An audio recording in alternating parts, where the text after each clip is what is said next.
Yan na mga kapatid, oh. Na-welding ko na. Itong lababo nila yan. Naka-L yan dyan, naka-L. Masikip na. Punong-puno na ng gamit, oh.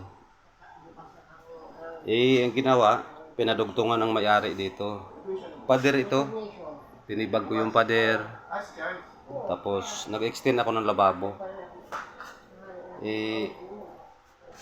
Ginawa ko na rin dito, pa-L na rin. Yan, naka-L. Kaya, yung lababo niya, parang iyo na yan. Parang iyo.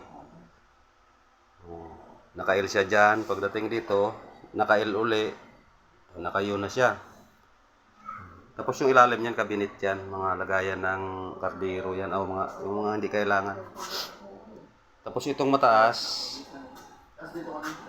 yan, counter table yan. Yang taas na yan. Diyan siya mag-slice ng lulutuin, mga isda. Diyan siya mag-slice, mga gulay. Para walang abala yung naghuhugas dito, yung maghuhugas, magluluto. Hindi maabala yung nag-prepare ng lulutuin. Dito siya mag-prepare. Ang height nito, kapatid, 110. Kasi gusto niya mataas, yung pwede kang tumayo o pwedeng umupo maghihiwa ng gulay. Yan. Kaya continuous siya dito.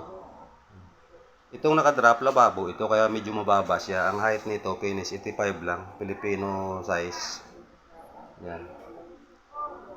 Winilding ko na rin yan, kapatid, para matibay. Yan, oh. Sinisigurado ko kasi ito, naka-overhang yung counter na yan. Pag tinanggal yung forma niyan, pag nabuhusan, naka-overhang siya, kailangan matibay yung bakal niya para hindi siya yumuko.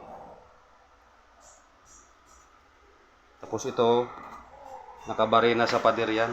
Binarina ko sa pader yan. Nakabarina yan sa pader.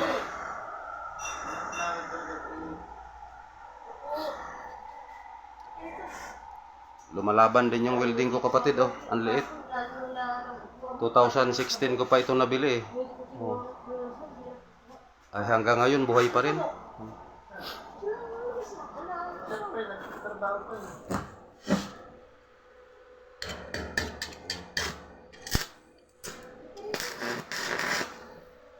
Ito trabaho ko, kapatid. Kung ano-ano na lang gagawin para kailangan, eh. Di baling mahirap, kaya naman.